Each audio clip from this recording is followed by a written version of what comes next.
Hollywood. Some call it Tinseltown. Some call it La La Land. The Big Easy. The Big Apple. The Rose City. Beantown. People call Hollywood a lot of things these days, but what they don't call it is a town with a thriving entertainment industry. This week, we decided to talk about that, about the rocky state of the broader entertainment industry, from film and TV to, of course, video games. I'm Kirk Hamilton. I'm Maddy Myers. And I'm Jason Schreier. Hello. Hello. Hey, Hello, guys. my friends. You want to hear about my weekend, guys? Always. It's really, I guess I do. It's really quite a weekend. I got a little preview before we recorded. It sounded exciting. Well, I didn't tell you the really fun part. So I've been sick the last few days, but on top of that, there was a water outage in my neighborhood, and we didn't have water for about like 30 hours or something like that. Wow. And you don't really, water is one of those things where you live in a house and you're like, yeah, the water is just gonna come. You don't really think about it until it's gone, and then you're like, okay, I can't shower, I can't run the sink, I can't flush the toilet, I can't like you get ice have a or drink anything of like water. that. I have to drink out of bottles. But then on top of that, my boiler also needs water to function. So I had to turn off the heat. It was below freezing in New York. I had to sit in a freezing house, sick, freezing, no water, no showers. It was a very fun 30 hours. I was just checking the Facebook page for my town. I've never been on Facebook so much in my entire life. Every 20 minutes for updates from people, and everybody else is freaking out too about the lack of water. So water is one of those things that you really start to appreciate when it's gone. So true. Man, that reminds me of when we lost power for 3 or 4 days, a few years ago now in my neighborhood during a really intense winter storm.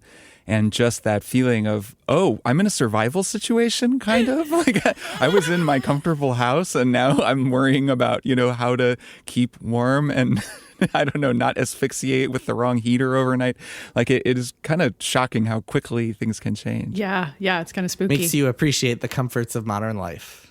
Very much so. Well, I'm glad you're doing okay. And, speaking of doing okay, Triple Click is doing okay. And the reason for that is all of you out there who support our show. We love being a listener-supported show. We love being on the Maximum Fun podcast network. And we love that we don't have to sell sponsorships or ads or do ad reads on the show or really any of that stuff, because we just make money from all of you who support us making this show that we love to make. So if you'd like to become a member, go to MaximumFun.org/join and join up. And if you do, you get a monthly bonus episode from us. All kinds of monthly bonus episodes that we have recorded over the many months that we've been making this show. The most recent one is a Beans cast on Pluribus, Vince Gilligan's incredible new show on Apple. That was a very, very fun conversation. We talked about, a lot about just the big concept of that show, which is super fascinating and something that I could talk about forever. So it was very, very fun to record that episode. But you can get that and many, many other bonus episodes, MaximumFun.org/join. Become a member. A couple other things up top. First of all, we mentioned this last week. We'll mention it again. We are now releasing episodes on YouTube. They're audio only, but you can listen on YouTube if that is your preferred way to listen. And we're also posting some shorts to YouTube and also to Instagram and TikTok, where we have Triple Click accounts on both of those platforms as well. Those shorts are kind of just for fun. They're like little clips we pull out from our recording session as we're making the show. And they've been pretty fun so far. I feel like people are enjoying them. So we'll keep doing them. They're actually pretty easy to do. Maddy has been pulling together these clips and putting them out for people. Yeah, it's really fun to put them together. So folks should check them out. They're a good time. Yeah, we have a good time recording the show. It's kind of fun just to watch the clip after fact. I'm like, we're pretty good at making a podcast. We have a good time. One last thing, I wanted to just grab the microphone for a second and make an announcement that is very exciting for me personally. And that is that I have finally put up tickets for sale for Strong Songs Live, which is happening this summer in Portland, Oregon. And believe it or not, you two, it is happening on July 11th at the Alberta Rose Theater No in way. 2026. No way. It is the same date. It's a Saturday this time around. Same date, same venue as Triple Click Live last year. That was a bit of a dry run. That was my first experience with this theater. And I definitely was at the time kind of feeling them out. Like, I wonder if this would work for Strong Songs Live.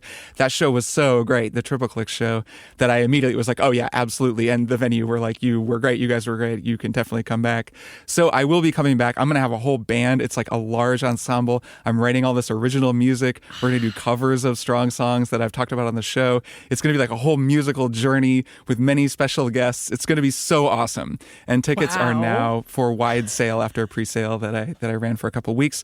So I'll put a link for that down in the show notes. I'm sure I'll talk about it again. I'll be talking about it like on my own channels, and I won't constantly commandeer Triple Click to talk about it, but I'm really excited. And if you're at all in the area and want to come to what I think will be a very special show, I hope you will come to Strong Songs Live. So again, that is July 11th. That's a Saturday at the Alberta Rose Theater in Portland. Come to the show. It's going to be so awesome. I'm so excited. Are you going to record video for those of us who cannot be in Portland in July? Yes, I believe we're even going to do a live stream. I think it's going to be a whole thing, and I want to document it. And yeah, I think we'll do the whole multicam video recording and really make a big document out of it. So yes, I will be. So exciting. I'll share more about that, I think, when I know. But yeah, it's going to be cool. I have a lot of music to write, but I'm excited. I'm excited to write it and to do it. It's going to be great. It's amazing. All right, well, let's get into this episode. Jason, you're leading the way this week. What are we talking about? I'm going to read a quote from a guy named Greg Peters, who is the co-CEO of Netflix, a company that you guys have probably heard of.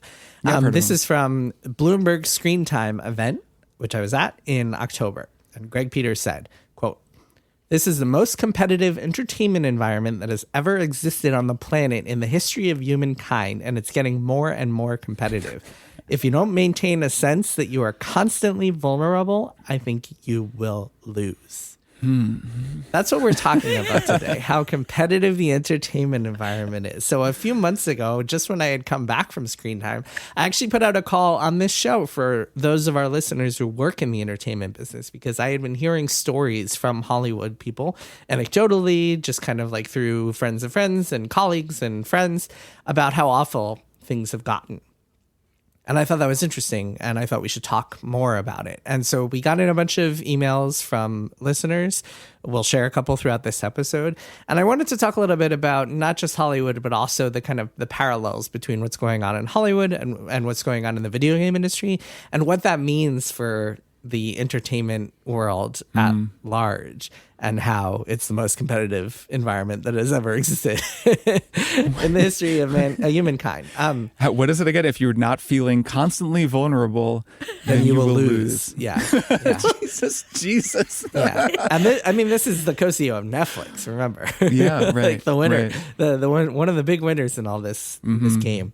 The guys who are buying Warner Brothers. Yeah. Right. I mean, I think it's debatable as to whether they're winners. Clearly, they feel constantly vulnerable. I mean, true. is that winning? And there how can really only successful be are they one really? winner in the end, so they haven't that's won Fortnite. yet. They're right. And in the end, it'll just be Fortnite. So Not what we're talking about today. No, but it'll be TikTok. Not irrelevant. At the end, it'll be TikTok. yeah, that's a good point. That's so true. So a little bit of backstory here. In the 2010s, Hollywood was in this kind of boomtown mode. Those were the days of, I guess you could call it peak TV, certainly peak streaming. There were new shows coming out all the time on these streaming services, Netflix, HBO, Amazon, Apple. They're all paying big bucks for productions. And then a pandemic happens, and a couple of things happen as a result of that. One is that sets all have to shut down. Productions have to shut down. Movie theaters shut down. People can't actually go to the movies. So that leads to a huge devastation, revenue loss. People lose their, or at least temporarily lose their jobs, at least for a few months before these productions started to recover a little bit and get back on track. But the other interesting thing that happened and kind of bifurcated Hollywood in some ways was this peak COVID explosion of everybody staying home and therefore watching these streaming services, and you see a ton of growth there, and these companies start having more money to throw around. And by, I don't know, end of 2020, 2021, it seemed like some sort of recovery was in sight. That like there would be a way for Hollywood to recover after the pandemic and continue on that course of just kind of like peak streaming. And then around 2022, towards the end of 2022 into 2023, something changed. Interest rates started to get higher. There was no longer an ability for companies to just borrow money at essentially 0%. content started competing for eyeballs more and more with YouTube and TikTok and Fortnite, to Maddy's point. Layoffs started, work dried up. Then there was a massive strike of actors and writers, which we will get into in a little bit. But that also led to certainly work stoppages for a lot of people and work drying up for a lot of people. And now we are in this state where I think people in Hollywood are, if not leaving, wondering how much longer they can stay. A massive percent of productions have moved away from LA. The numbers are a little hard to exactly get a hold of, but there's a website called LA Film that keeps track of it, and it's going down double-digit percentages every single year. Gavin Newsom, the governor of California, and other kind of LA, Karen Bass, the mayor of LA, other kind of LA politicians are trying to implement tax credits and have implemented tax credits to try to get people shooting back in California, but some of it has been too little too late. There's the whole wild card of AI coming into the picture, and everybody's looking around and saying, what does the future look like for us? And we're not just talking about writers and actors, some of whom had made a lot of money over the years. There are also a lot of blue collar kind of middle class people who get a lot of work in Hollywood: costume designers and camera operators and location scouts, makeup artists, sound mixers, cinematographers, even development executives. And now you have people who have been working in this field for 10, 20, sometimes 30 years, people even in their 50s sometimes, who need to switch careers because there simply isn't work anymore. And if you're in a union, which has its perks for sure, in many cases, you have to earn enough money in a given year to qualify for health benefits. So because of the lack of work, you might not even be able to get health insurance, right? Mm-hmm. So this is creating kind of cataclysmic conditions for the film industry. And is it just me, or does that sound a whole lot like the video game industry? It really, really does, especially the COVID bubble aspect of it, which I didn't actually realize had affected film and TV as much as you're describing. I think it's really obvious to us, and was at the time, why COVID would have affected video games and why so many more people who maybe played them a little bit or hadn't ever played them might suddenly be like, well, time to buy a Switch, time to get a PlayStation, whatever your gaming platform of choice might be, to get back into it. That all made perfect sense at the time, and it saw a lot of investment into games. And then we saw that huge course correction of the layoffs in games over the past few years. Is that similar? Like, were there a lot of people watching things on streaming during COVID? So two things happened. One is that, yes, a lot of people were stuck at home watching things on streaming. A lot of movies moved to or started releasing on streaming, which I think really benefited a lot of these companies that have their streaming services. Even though obviously cinemas were a whole nother story. And Chris Nolan was not happy about it. Yeah, that's true. Just as an example, Netflix stock was at about $33 in March of 2020. And by the end of 2020, it was at $53. So an increase of something like 60-70%. And then by, let's say, the end of 2021, it was trading at $66. So a gain of 100% there. Bing! Kirk here, editing the episode, and per Jason, I have a little clarification about those numbers in case you don't know a lot about stocks, like me, for example. Those numbers, $33, etc., those are post-split. So the Netflix did a 10-to-1 stock split, which means that a $10 share became 10 $1 shares, which allows more people to buy in, or at least that's my understanding after Jason explained it to me. So basically, a $33 share is really $330, and the numbers that Jason was saying were post-split. There was a 10-to-1 split in 2025. So that's just to put those in their proper context. Okay, back to Jason's explanation. Bing! So we're talking about a time that was extremely beneficial for streamers. But the other thing, and I think this is just as important, is that interest rates went to essentially zero. Anyone who bought a house during that period knows that mortgage rates were like historically low. And anyone who borrowed money during that period, which is a lot of these companies, were able to do it at these rates that essentially made it free to take out money and then use it to make big investments, which is what we saw a lot of in the gaming space. We saw a lot of VCs throwing around money, a lot of startups in video games were founded in 2020, 2021, 2022. Many of those have since either released games that flopped or since shut down. And the same sort of thing happened in film, which is interesting. It's not quite the same in terms of startups, because that's not how the economics work in Hollywood. It's more that you have investors who are more willing to, or studios who can take out money and put them into a film's budget. And so it's more about these big investments into a film's budget as opposed to a company. Kind of similar if you think about it, just structured differently, right? Like a film's production budget includes paying the key grip for X number of months to work on it, whereas a game studio's budget includes paying the animators and designers X amount of money for X amount of Y amount of time to work on it. It's just with a production budget, it's a more finite amount of time than a game studio where it's expected to be just kind of like you're hired here and now you work here indefinitely. So different kind of structures of the economics, but it's the same sort of thing. Essentially, people were able to borrow money for zero interest, and therefore they could just borrow money infinitely and spend it to try to make more money.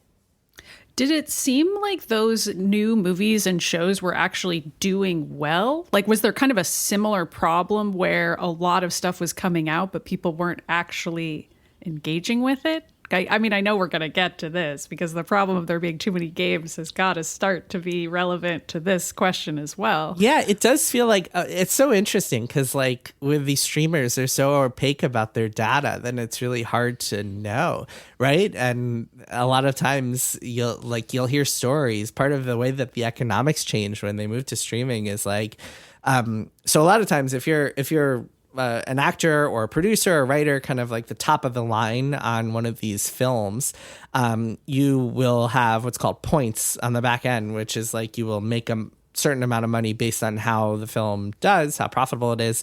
Whereas if you are, and the same happened with TV, where like you would get residuals every time your show kept airing on different networks. And after it hit a certain number of episodes, it would be syndicated and it would just be broadcast over and over again. You would make money every single time. That all changed with streaming, because streaming, they could just pay you a bunch up front and then you wouldn't get anything on the back end. And their numbers were so opaque that you wouldn't even know how well your show actually did. Like, I've talked to people who have shows on Netflix who have I have no idea how many people watched it on here. Weird. It's super crazy. I remember Maya Hawke talking about that. Maya Hawke, star of Stranger Things, saying she had really no idea how many people had seen Stranger Things, and also saying that both of her parents, Uma Thurman and Ethan Hawke, routinely had no idea how like movies that they had been in had done. And her point was basically, these are A-list people, like these are the most powerful actors, and they still don't know. I think this was during the actors' strike when they were trying to get more transparency into how it did. A thought I'm having as we look back at the 2010s and the transition into the 2020s, it's first off, it's just, I think the pandemic can kind of distract from other changes that were also taking place because it was such a perfect fulcrum point. It occurred at 2020 at a decade break. We're now midway through the 2020s and it's like, well, that was when everything changed, was the pandemic hit. But there are definitely these other changes that I think are kind of reflected on the audience side. Maddy, you kind of alluded to this. Like, are people still watching this content? Is there just too much stuff? And part of the reason I think that it feels like there's too much stuff is that people are just doing other things.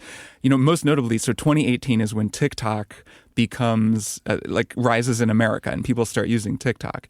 And that's when you start to see a lot of nervousness, I think, from some of these executives at streaming companies and at video game companies saying, I don't remember who the first person was to say this. I believe it was a Netflix exec. Like, we're not actually competing with HBO. We're competing with TikTok. Like, we're competing with Instagram. Where, young people especially are just, you can get on TikTok and be entertained for 4 hours. And, someone like me who doesn't use TikTok, I might find that entertainment to be like kind of empty calorie entertainment. Like, I don't really like that. But a lot of people don't really see the difference and are actually really drawn in by this short attention, just, short form video thing. So that's like a big change on the audience side that seems to be coinciding with this downturn in the more traditional, Hollywood or even in the video game industry. Yeah, but I also think there's a question of like, does it matter how many people are watching something if it brings value to the overall streaming service, right? And sometimes people talk about this with Xbox Game Pass, where you see something like Keeper, which came out last year from Double Fine. That's the game about the lighthouse. Pretty cool game. I believe it was on Maddy's Game of the Year list. It was, yeah. And we all enjoyed it a lot. But that is a game that I don't think a ton of people paid $30 to play, but if they had Xbox Game Pass, it's this perfect addition to that library where you might as well download it and play it if you have Xbox Game Pass, right? And so that brings value to the subscription service. And so you could look at, and Xbox people certainly look at the number of hours that people are playing and the amount of engagement each of these games have, but I think you can also look at it from a broader lens, which is, does the very existence of this bring more value to the subscription service, even if it isn't necessarily played by that many people? Because people are saying, oh, if I subscribe to Xbox Game Pass, I can get games like Keeper, in the same way that if you subscribe to HBO, you know that you are getting the premium brand and you can get shows like, I don't know, The Wire and Game of Thrones, even if you aren't necessarily watching them. And so I do think the math can get a little fuzzy, and I don't even think there is a straight answer there. Yeah, it's really weird because then you're evaluating subscriber growth, which is actually a completely different question from viewership on individual shows. And I'm sure that many of the people, be they at Xbox Game Pass or Netflix, handling that data are not always entirely sure what exactly it is that's driving people to subscribe. Is it because they're watching Stranger Things? Or is it because, all of Murder, She Wrote or Cheers or whatever is still on Netflix and that's why they're tuning in? And like, you could look in a huge amount of data and try to guess those things. And I'm sure they do, but that just seems like a really difficult proposition. And it's very different from just, the Nielsen ratings, the old school way of looking at TV shows and the old school way of looking at, how movie attendance impacted decisions that studio heads might have made. Yeah, we're starting to see, my sense is that we're starting to see a kind of collision between multiple different ways of viewing the value of the material that you have on your streaming service. I mean, David Zaslav at Warner Brothers, he has been licensing HBO shows to other streaming networks. So now you'll be on Netflix and you'll see an HBO show, or I don't know. I mean, I feel like I'll see AMC stuff. Like now there's Mad Men is on HBO. Like it's starting to, like the walls are kind of breaking down, because my sense is part of the reason for that decision is that it was valuable to have this material to be like, we're the only place you can stream Mad Men. We're the only place you can stream The Wire. And then at some point, it became more valuable to actually just get a check for licensing that material to another streaming service, because that's actual real money and not just this kind of gooey, well, it's valuable because it makes our product more valuable. Like we're kind of seeing these like the brands themselves sort of dissolve in real time as these other incentives sort of take over. So I want to get into one other kind of interesting angle here, which I think also dovetails nicely with the games industry. I'm going to read an email from someone. I won't name them because I don't know if they want to be named. I'm going to paraphrase this, but this person writes, I have been a film and television sound mixer / editor for over 25 years. The industry is in an odd position. This person writes, on one hand, there's more content being created than people realize. Maybe not quite as much as before COVID, but still more than the early 2000s. On the other hand, budgets are getting constricted on every level. There are a few reasons for this. A few of the streamers are turning a profit. If they are, it's small. Streaming is pretty expensive to subscribe to. There's a lot of streamers, but finite time to watch. A lot of shows are struggling to getting meaningful audiences, et cetera, et cetera.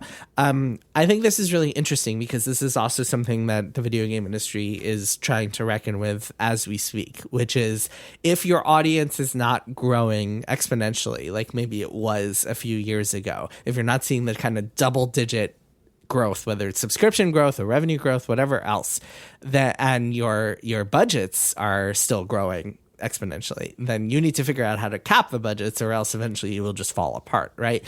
And so the big question among game companies these days is, hey, if we're not going to be able to sell these games to 5 to 10 million people, how can we get the budgets down so that we can sell to a reasonable amount of people, a number of people that we think is feasible, but still make a profit off of these games? And that's what a lot of people are asking. Do we try to find ways to scope down? Do we try to find smarter ways to outsource? Do we try to find ways to get the amount of time down and make games in 3 years instead of 6 years, et cetera, et cetera? These are the questions that people are asking. And I think in film, people are asking very similar questions and have been engaging on this of like, how can we shrink writers' rooms and get some of those expensive writers out of the picture? How can we do this work on lower budgets? And one of the biggest answers for that has been film outside of Los Angeles, which has led to a lot of problems among Hollywood folks. And that, I think, is just kind of, and all this also ties into the fact that people can't borrow money for 0% anymore. Well, this also explains why executives are so horny for AI, right? Because to them, even though it can't really do this, they see AI and think, oh, well, I could just replace all these expensive people with this one AI, and then that will lower our costs. And because they're being pushed to lower costs, they see that as very appealing, despite the fact that, like, it doesn't work and everyone hates it. Yeah. And this is also where kind of the new stereotypes come in, that streaming shows look like crap and that, like, lighting just isn't the same anymore. And even as somebody who's not an expert in those things, and I'm just a mere viewer, I can see the difference too. And I feel like you can really identify what looks like a quote unquote Netflix show. And like, yep. My wife has started to refer to certain movies as quote real movies when we watch something. For us, it's a movie and then there's content. And we'll be like, this was kind of just content. Like sometimes some content even looks nice. We just watched that Agatha Christie thing on Netflix, but it was kind of content anyways, like by the time we finished it. But yeah, I hear you on that distinction. Swallow your slop, Kirk. Yeah, like and slop is another word that I've started to use to describe some of this, even though it is very pejorative, and sometimes I'm fine with what it is. And the other trend that has emerged for streaming content that we've talked about in passing on Triple Click sometimes is the idea of shows where they assume you're not really watching it and you're on your phone. And I have really noticed when I'm watching a show like that. And that's another category where I'm like, this doesn't feel like a real show, because the characters keep repeating to me what's going on. And at no point do I need to see their facial expressions. They're never performing an action that I need to be sure I saw them do without them later saying or just repeating multiple times what action they took. It's really changed art. That is a good distinguisher between content and art. So one recent thing that I watched on Netflix that was very much art was, I thought, the new Knives Out movie. That was a good example of a movie we're watching. A real movie. Yeah, I was like, this was like made to be watched. And then there's this show called The Night Agent that I watched some of on Netflix. That's very much just like one of those spy conspiracy thrillers. It was okay, but I really kept noticing the way that they would say, like, they would recap whatever just happened, or they would kind of explain things that you had just seen. And it's interesting because it comes back to that competing for eyeballs and attention question.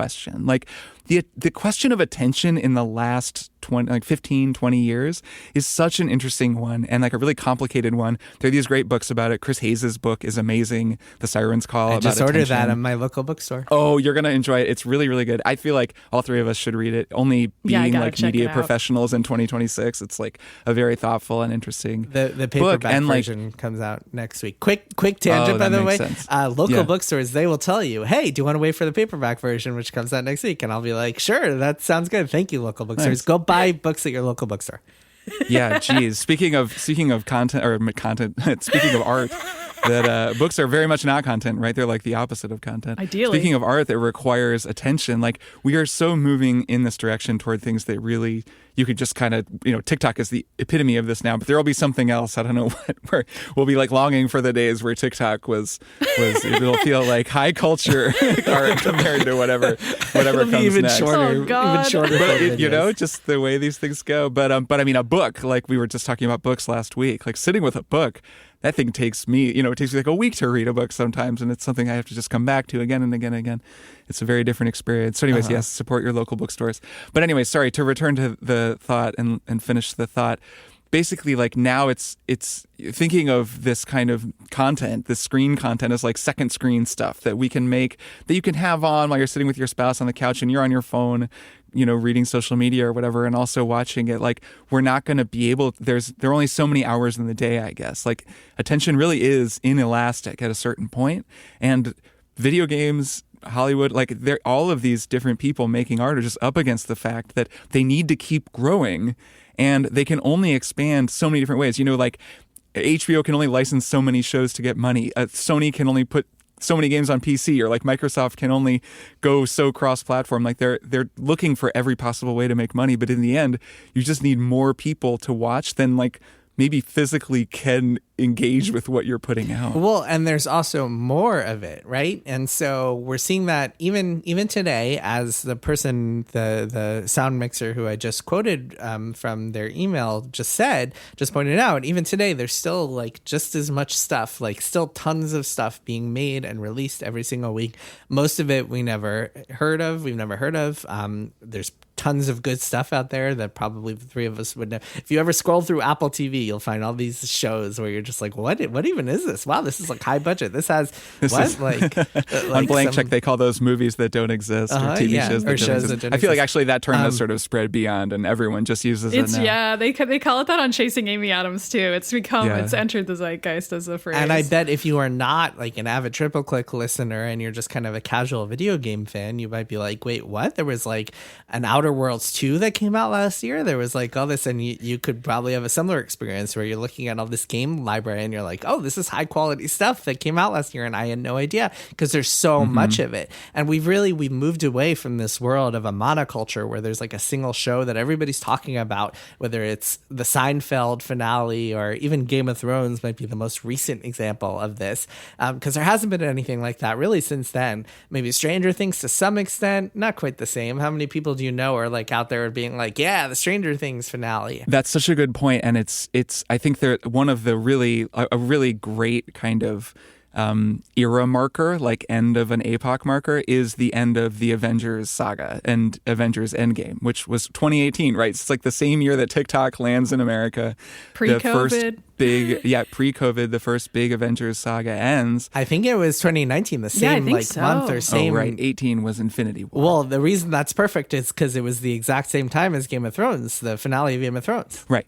So it's like, sorry, so I had the year a little bit wrong, but like right around this time, at the end of the 2010s, the Marvel saga reaches its kind of apotheosis or whatever, right? The greatest peak moment. There's this theatrical release that makes whatever $1 billion. Everybody goes. It's the same time that TikTok is coming. It's right before the pandemic. It's very clearly now 7 years on. It just seems like very obviously this like moment when right before everything changed. And now ever since then, like Marvel has been stuck creatively. They've totally failed to find a purchase over and over again. But Disney just seems like in this kind of spiral. The same thing is going on with all these big Disney franchises that they own. And the whole world of entertainment has just felt like, I don't know, in this like with this malaise, it's just been almost diseased or something and unable to recover from it. So yeah, Game of Thrones finale and Avengers Endgame came out a month apart, April and May of 2019.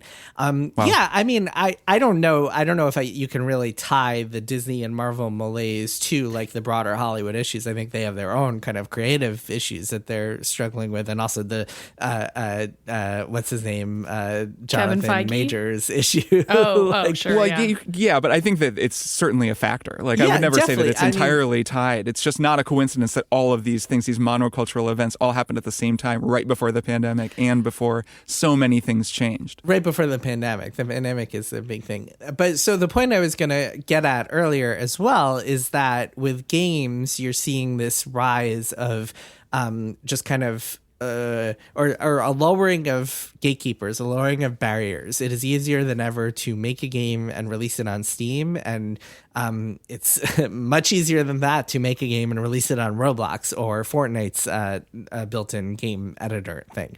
And that to me is an interesting parallel with YouTube and TikTok, where you are just able to make something and put it on YouTube, and there are no gatekeepers and barriers. And that's been the case for a long time, granted, but it just feels like interest in that YouTube, especially with YouTube Shorts and TikTok, has really just surged in a way where it feels like it's leapfrogged interest in these shows that you're seeing on Netflix.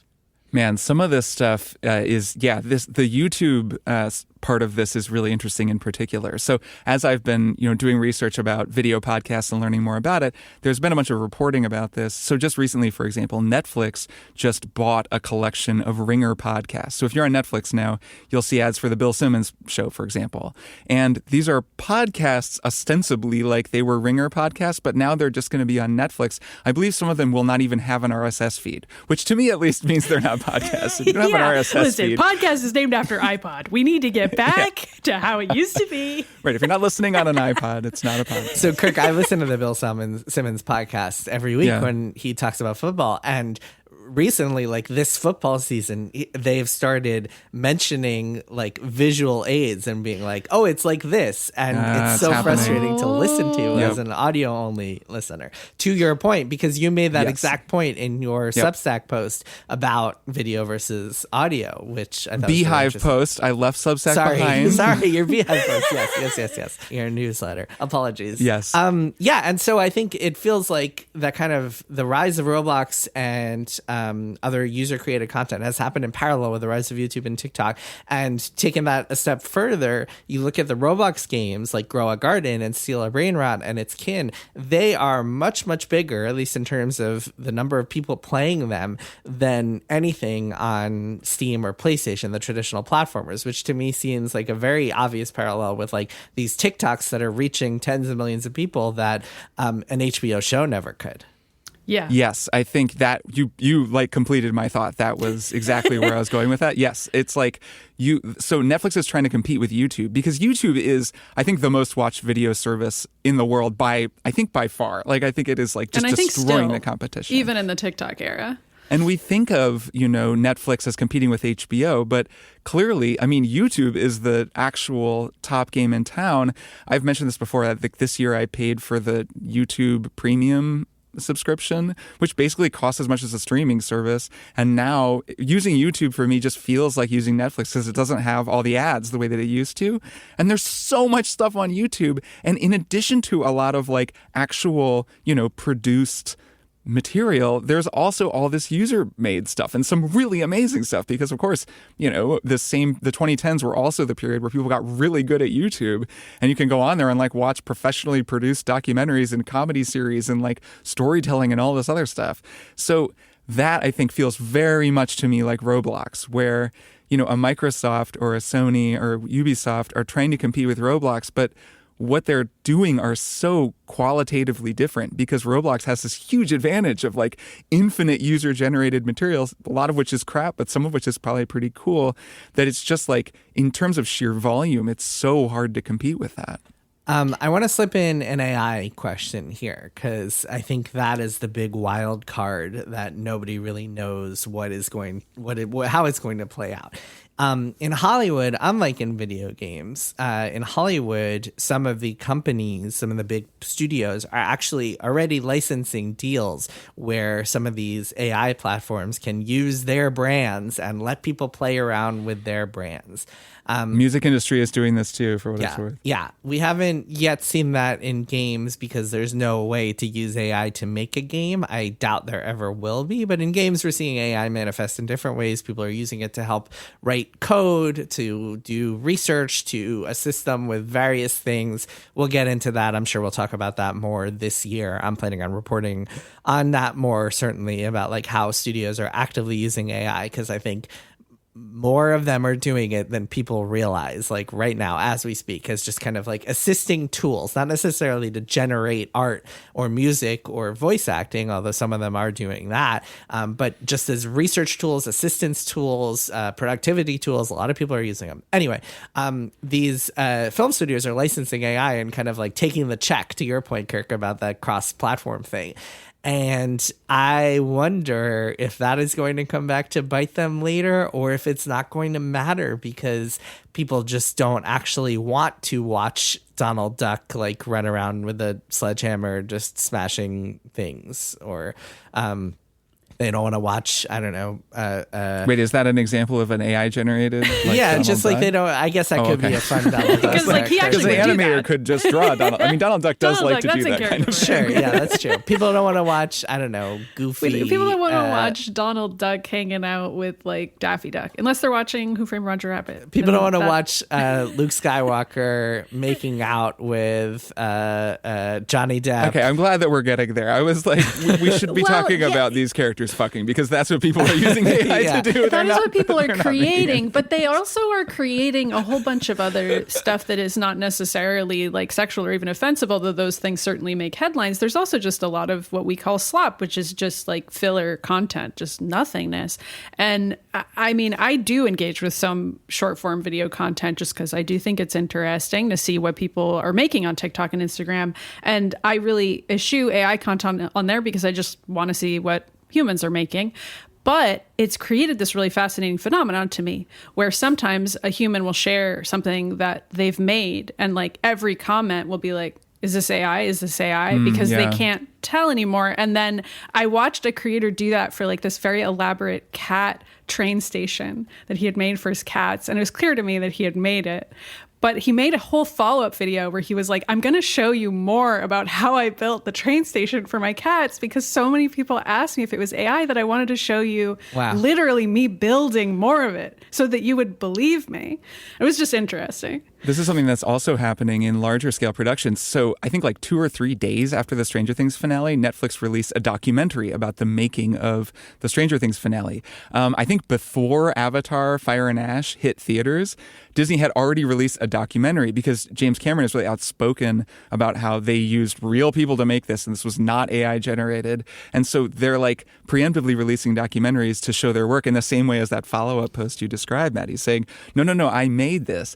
That does seem like something that I think is going to become more and more common. Not just this film was made by humans disclaimer at the end, but like real work to kind of show it because it's going to be necessary. And actually, the final thought, you mentioning slop on Instagram in particular, Maddie, makes me think. I was just talking about, we'll long for the days when people just watch TikTok. Maybe that's the next thing, actually. If you imagine, there are people who love this stuff. I think they're like maybe older people who just don't really care or just engage with social media differently than the three of us.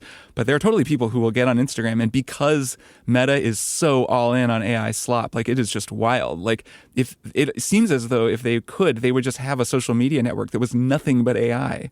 So you can experience that if you tell the algorithm that's what you want, and then you are just sitting there looking at like Shrimp Jesus all day, like just up and down. Everything is just bizarre AI crap. And that is kind of, the next level down, like the next level of deterioration for our attention. Yeah, my mom said to me, like, did you know there's like a new Breaking Bad movie coming out starring Bryan Cranston? And I was like, what are you talking about? She shows me this poster that was just generated by AI on Facebook. I think that it'll be interesting to see what the younger generations make of all this because Steal a Brain Rot is entirely based on AI. It's like a game where people are trying to steal these brain rots from each other, and brain rots are these AI generated characters like Ballerina Cappuccina or Cappuccina Ballerina. Oh yeah, man! My nieces were showing me those characters. Yeah, like the shark with the shoes. They very much got a kick out of each of the Steal a Brain Rot. Yeah, well, characters. you watch them and you can see why like a preteen would funny, really love them. They're It funny. reminds me when I see some of this stuff like Skibbity Toilet, which isn't AI, or like some of the AI stuff, Ballerina Cappuccino, whatever. It reminds me of the stuff that our generation loved when we were preteens and we were watching like Newgrounds and E-Bombs World and stuff. Yeah, and like Adult Swim even like kind of capitalized on some of that like random quote unquote absurdist comedy and like really dark humor. A lot of it is super similar. Yeah, exactly. And is there anything more random and absurdist than like some of the AI. crap that AI spits out? Like it really is like, it really is similar. That's what's interesting, and I'm very curious to see like if younger generations just grow up feeling like this is just part of the culture now, this AI stuff. And then I guess you could also, there's a whole another conversation to be had about like stuff that is like Ballerina Cappuccino, where it's something that is new created by AI and versus something that is taking AI to put your familiar your characters that you love into a different situation that they wouldn't otherwise be in. kind of a different ways of looking at it. Right. It starts to get into this philosophical idea about like where the creative spark occurs, which is something I think about a lot. You know, if someone takes Ballerina Cappuccina and an image of that and then turns it into something on their own, you have this interesting intersection between human creativity and like regurgitated AI crap. And it's actually, who knows what that becomes? It becomes a kind of interesting amalgamized piece of art. Well, that's what Steal a Brain Rot is, yeah, right? I would say that's exactly what Steal a Brain And Rot it's so is interesting doing. because even Ballerina Cappuccino, you look at that and you're like, well, this is interesting. If this was created by AI, and I guess nobody really knows the original thing. The videos themselves are clearly made by AI. Did someone come up with the idea to combine a cappuccino and a ballerina? Like, who knows? But even you look at that and you're like, well, if this was generated by AI, that means it was created by this thing that has synthesized millions of people's art and used, like, spat it out. And so it's just a plagiarism machine that has created this. I don't know, all sorts of ethical questions there. But well, and to steer us back maybe to the industry a little bit, like there then winds up being this question of like, there are all of these interesting artistic and philosophical questions about like the nature of this work and what it means to us and how humans interact with it. It does seem as though it's very potent and it is leading to a lot of change and it's just totally unclear to me, at least, as someone who is both basically just watching from the outside, what impact this will actually have long term on the way that these types of studios, be they in Hollywood or be they video game studios, like the way that they're constructed and how workflow works, like whether it will actually be the giant change that some of these executives seem to watch. To me, that seems unlikely at the very least, only because like every time I use AI, it wastes my time and kind of sucks. And I like don't see that replacing people who, you know, trained like lifetime artisans who make something and work as a team. It just does not seem as though that will happen. But then again, I mean, what do I know? I don't work at any of these companies and I'm no expert. Let's put a pin in that because that is something we're going to be discussing a lot more, I think, in the years to come. That's very true. Let's actually end this with kind of a bigger picture question, which is like, what do you guys think that the future looks like, both for Hollywood and for the gaming industry? Do you think we're going to see just fewer and fewer people actually be able to make a living in these fields, and it just becomes even more like a lottery ticket? It was already a lottery ticket if you wanted to be an actor or a writer moving out to Hollywood and trying to get your big break, but is that even more the case now? Is it like, are we going to see a world where the pendulum swings the other way and people go back to wanting more long form stuff? Is TikTok brain rot here to stay? Where do you guys see this all going? I mean, I don't know for sure, but I do think that even young people enjoy a quote unquote real movie from time to time. I think we all do. And so that's the part of me that's optimistic and is like, there's a reason why Steal a Brain Rot is named what it is, because even the young people that play it can identify the brain rot aspect of AI and also the kinds of content that is online, and it's satirizing that, and that's what's fun and funny about it. But there is also like a huge contingent of younger people that watch like 3-hour YouTube videos. So it's not like they're hurting for long form content.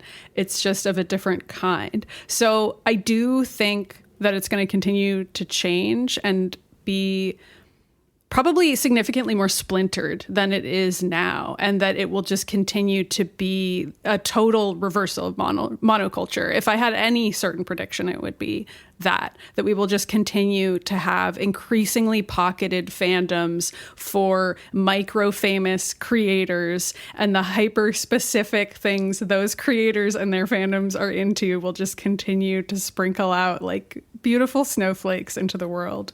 I don't know if we're going to have a Game of Thrones again anytime soon.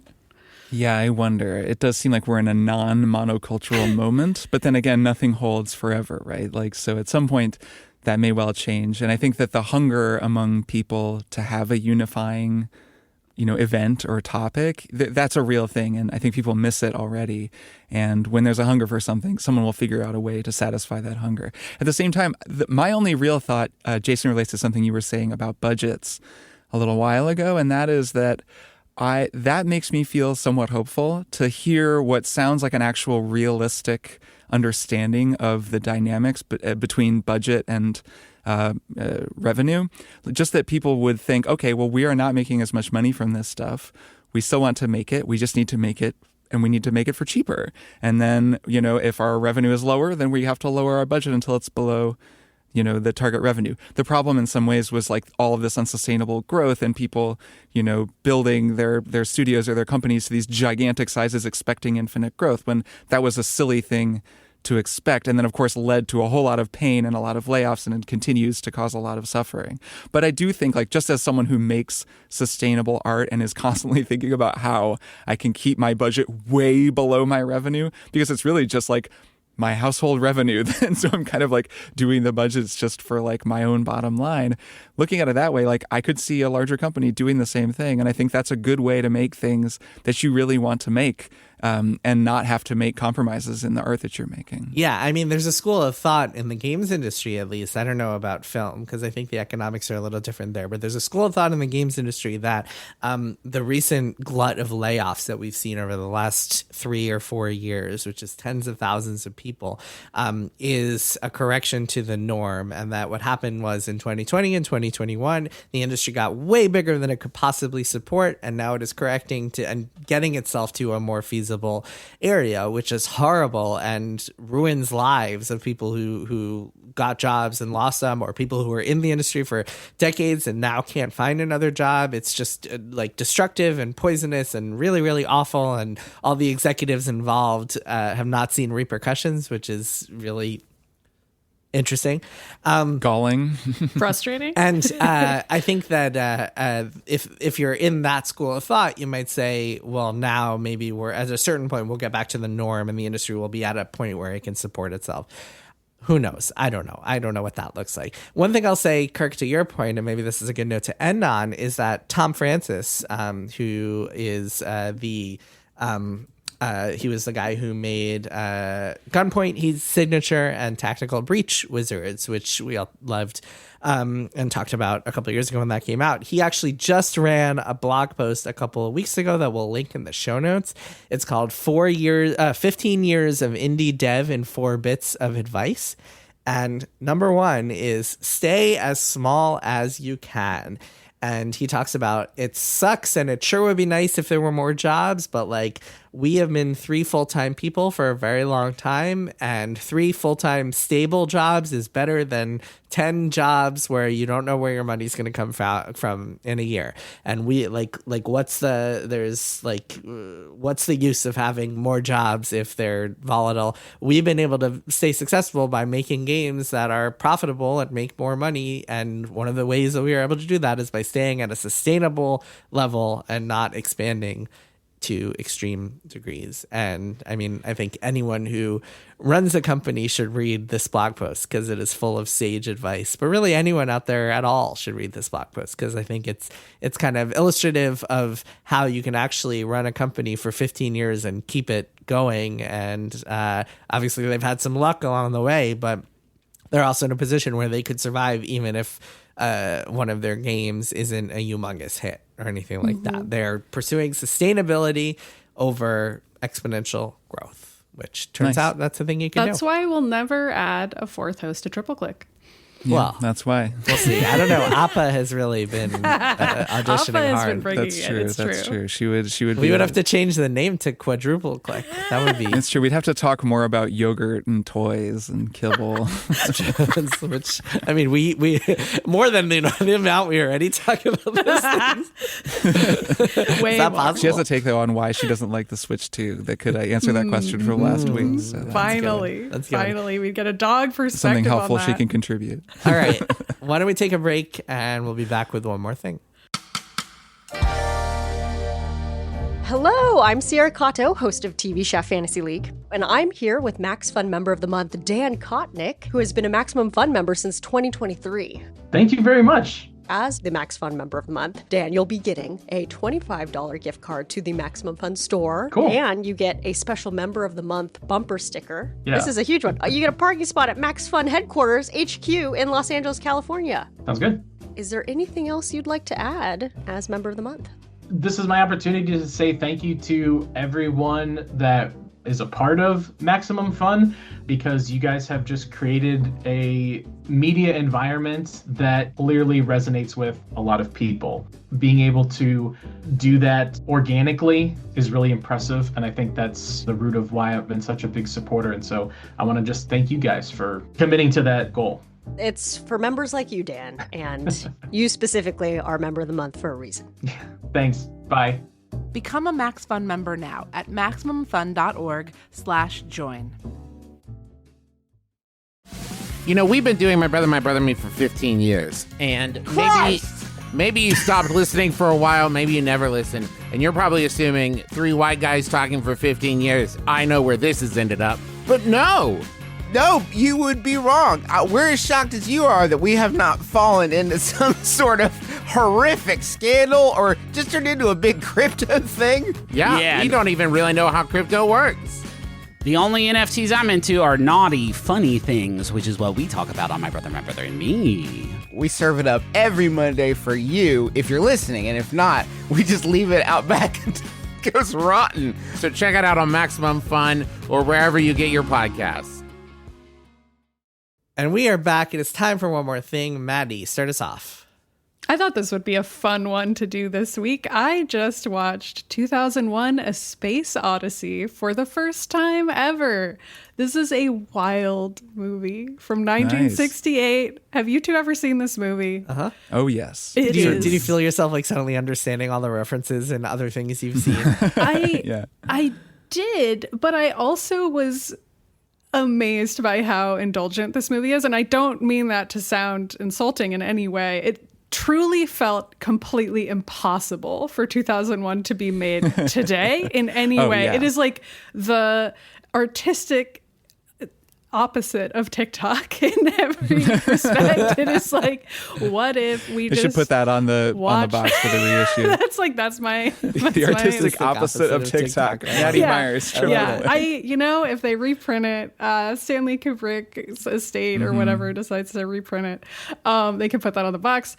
This is a wild movie. Obviously, I think people are very familiar with kind of a long sort of Twilight Zone-esque episode in the middle of the movie where like an evil AI character, like, I can't do that, Dave. You've probably heard that quote before from like the evil AI in that specific chunk of the movie. And that was kind of what I knew going in. Yeah. Was that I was like, I've kind of been watching a bunch of evil AI movies lately. Like I watched Metropolis and I watched this. I've just been on a kick with it because I don't know why. Who knows why? It's just something in the water. And so that whole chunk of the movie is extremely well paced and entertaining and kind of stands by itself as like a story about some astronauts who go into space and they work with this AI, and the AI has been deemed completely infallible, but of course it does make a mistake seemingly, and then they have to figure out how to deal with that. And that has kind of its own sort of parable-like story. But then there's just a whole bunch of other shit in this movie that I don't know. It's just also in there. And I won't spoil the end of the movie, I suppose, but I will admit that I watched it and had absolutely no idea what I'd seen.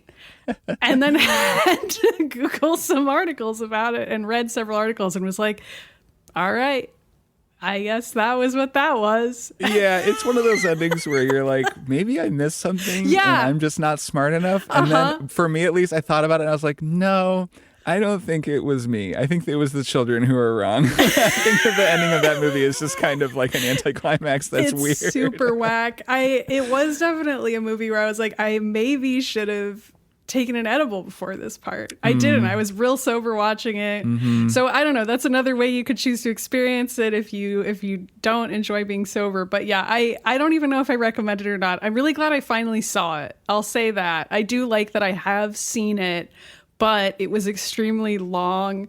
And I understand why it was so polarizing on release, because it is so deeply, just deliciously strange for the whole first act of the movie and the third act of the movie. And then there's like this pretty understandable arc in the middle that I just described. That's like its own entire great story, and it all makes sense, and it has a beginning, middle, of an end. And then you're like, all right, Stanley, you could have just had that be the movie, but he sure didn't, did he?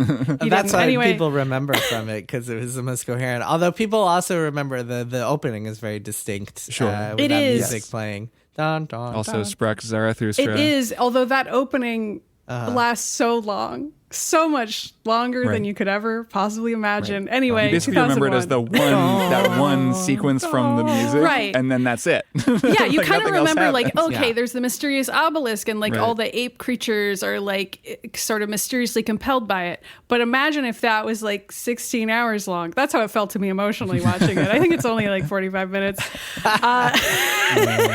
Anyway, I did enjoy it on some level, but I also was just like, what is happening for a lot of it? And Nice. I appreciated that because I don't often feel that way watching movies today.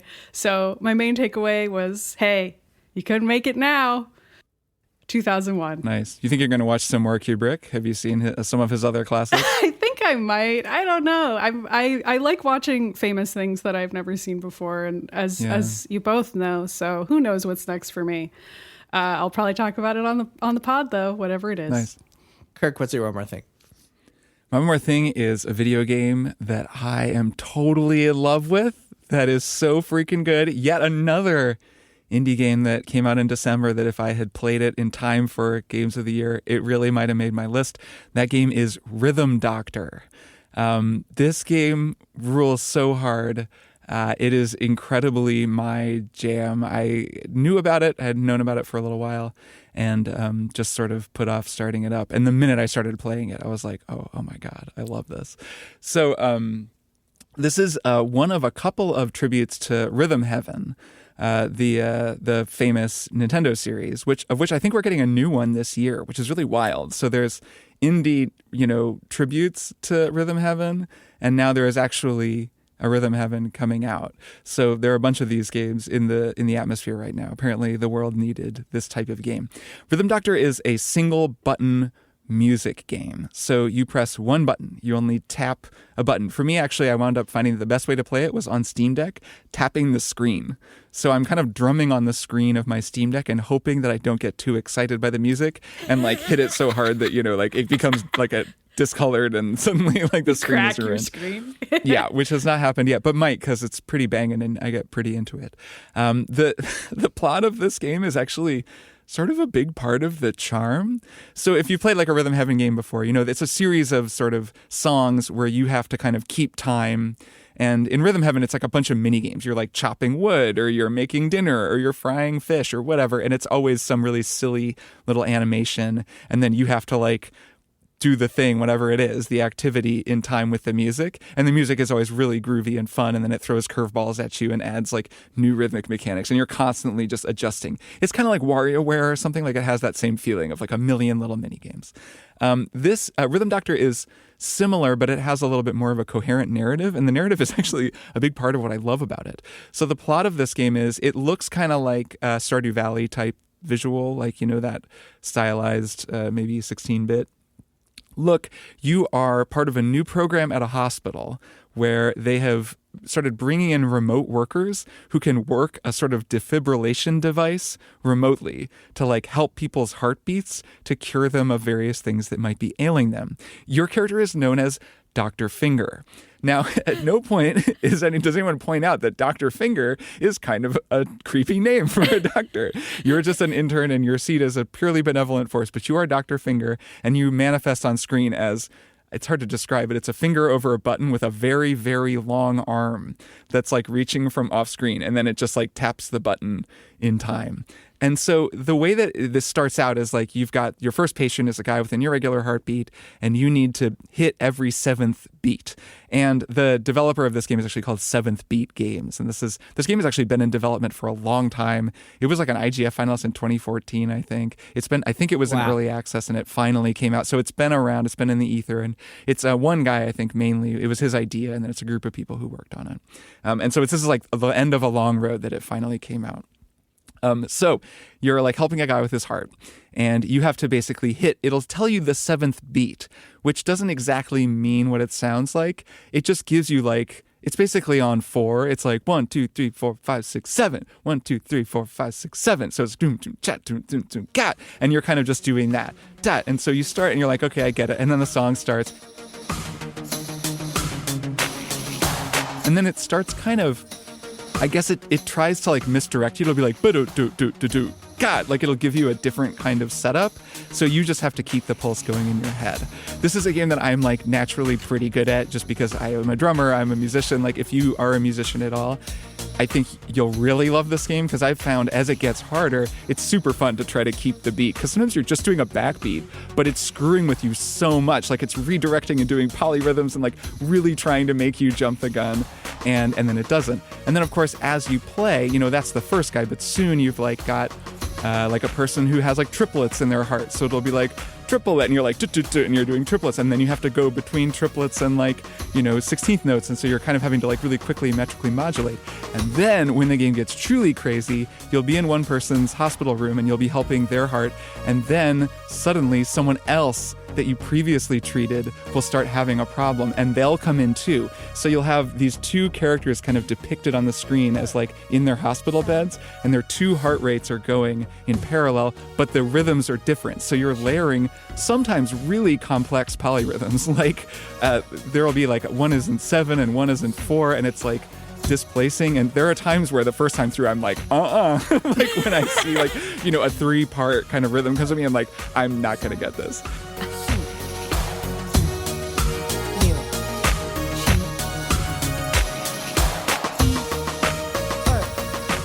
And then eventually, you know, I'll go back and learn it and get it.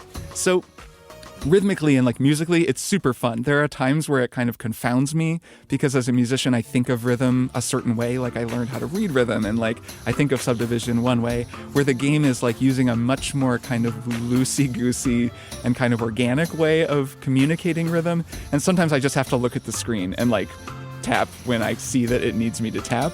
But most of the time, once I figure out what it's trying to tell me and like translate it or almost like transpose it into my own understanding of rhythm, then I can just like crush it. The music is so good. There are these original songs that play during boss fights. When it all comes, kicking it again.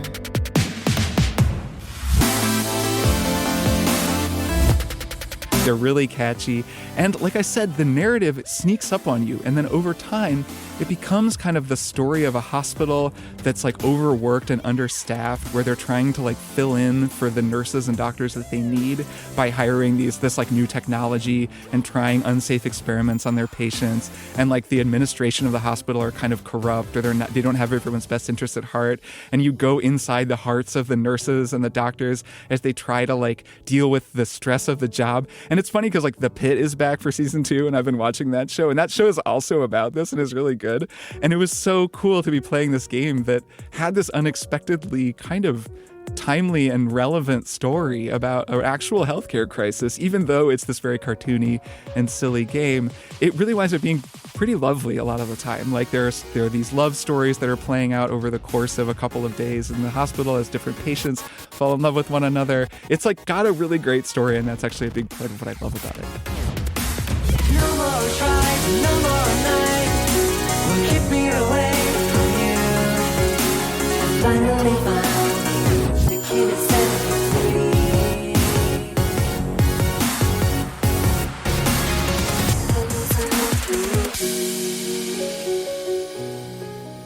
So I cannot recommend this game enough. It's so much fun. It's just like, there are times where I'm playing on my Steam Deck and I've like got one hand up in the air because it's rocking so hard. I won't spoil stuff. Like there's things in boss fights, surprises, ways the game breaks itself and rebuilds itself to try to throw you off, that once you're really in the groove, like I am just on cloud 9 when I'm playing it. It's so much fun. It's been an incredible, like a just great little delight.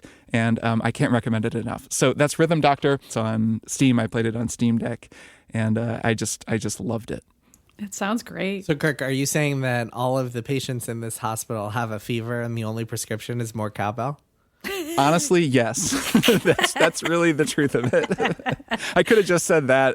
Yeah, that would have been a really quick way to recap it. Sounds cool. All right. My one more thing is a book that came out in 2018, and it's called Circe by Madeline Miller. And you might have seen this book floating around in 2018. I feel like it was everywhere. I have. It's one of those. It's that book to me. with the face of what kind of looks like a Greek statue, that statue head on the cover in gold letters, Circe. The This book is phenomenal. I can see why it was everywhere, why everybody seemed to be reading it in 2018. Nice. So this is a book about Greek mythology, and it's about the character Circe, and so it's kind of a retelling of Greek mythology through Circe's eyes. And Circe, as I knew her, as probably most people know her, is a witch who Odysseus encounters on his long voyage home in the Odyssey, which will soon be a movie by Christopher Nolan that I'm sure we'll all see and want to talk about over the summer. Yes. Yeah, we will watch and it. Circe, We will talk about it. my only real memory of her from like the Greek mythology that I read as a kid was that she turned sailors into pigs, right? That's what I remembered of her.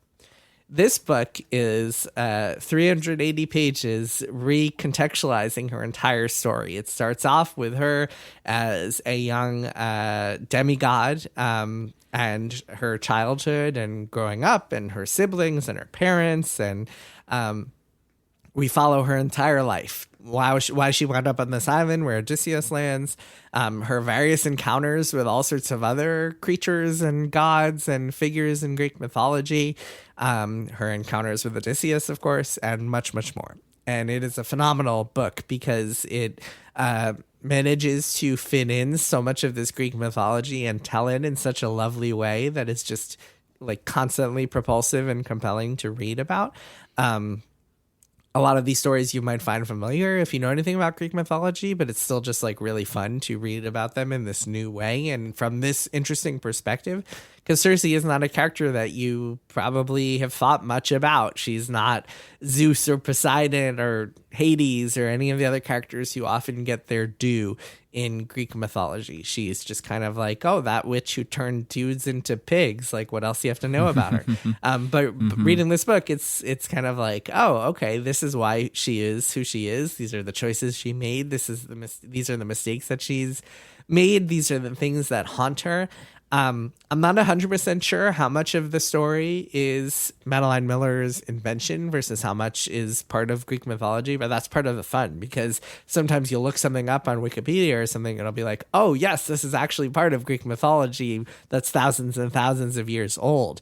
And one of the things that Madeline Miller is really good at, in addition to storytelling, is the depths of research that she has done into Greek history and mythology and what would have been like true at the time, what would have felt true, not necessarily in terms of like dialogue and how people talk. That's more contemporaneous, as it should be for a book that we're reading in the current generation, but like the types of flowers that are growing in Circe's garden, or like how people would refer to, I don't know, Italy, which they call the West, right, at this point in time.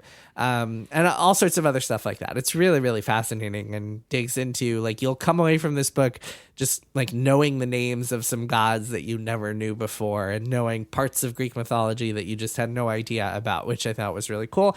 And then even the parts that you know about, like I mentioned before, you just get this new appreciation for them by reading it. And it was just really enjoyable. The book is a saga. It takes place over the course of probably multiple thousands of years, but it's a very fun, breezy read, and I really enjoyed it. Sounds like it would be a great read ahead of the Odyssey coming out. Christopher Nolan's The Odyssey. That makes me totally want to read it. That sounds awesome. Yeah, it's super cool. And yeah, I mean, obviously the entire Trojan War plays a big part in this story.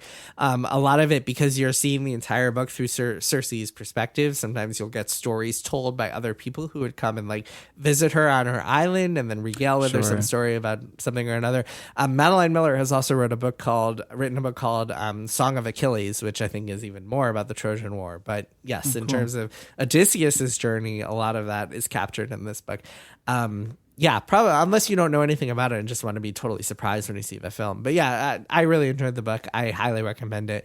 One of those books where I look back at it and I'm like, yeah, okay, this deserved to be very popular and still deserves to be very popular. Madeline Miller has not written anything since. I was just looking it up. But she is working on a book about Persephone. So that'll be interesting. Oh, nice. Okay. Oh, yeah. That's a lot cool of that references, that's her by the thing. way. Like Song of Achilles, Circe, and then Persephone. She's Yes. like, this is my thing. This is what my I do. beat. Yeah, 100%. And yeah, if you've played Hades, you'll see some familiar terms and references in this book. or Assassin's Creed Odyssey. That's true. True. Nice. All right, that is that for this week's episode. Kirk, Maddie, I'll see you both next week. Yeah, see you both next week. Bye.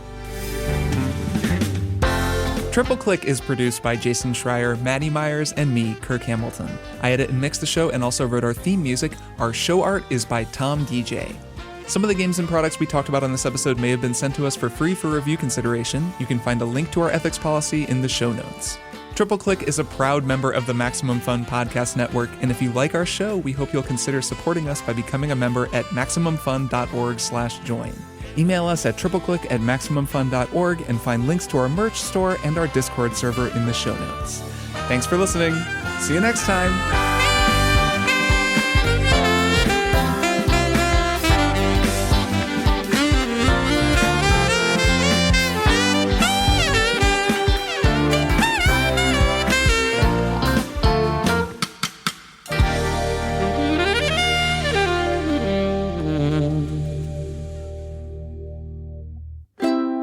Maximum Fun, A worker-owned network of artist-owned shows. Supported directly by you.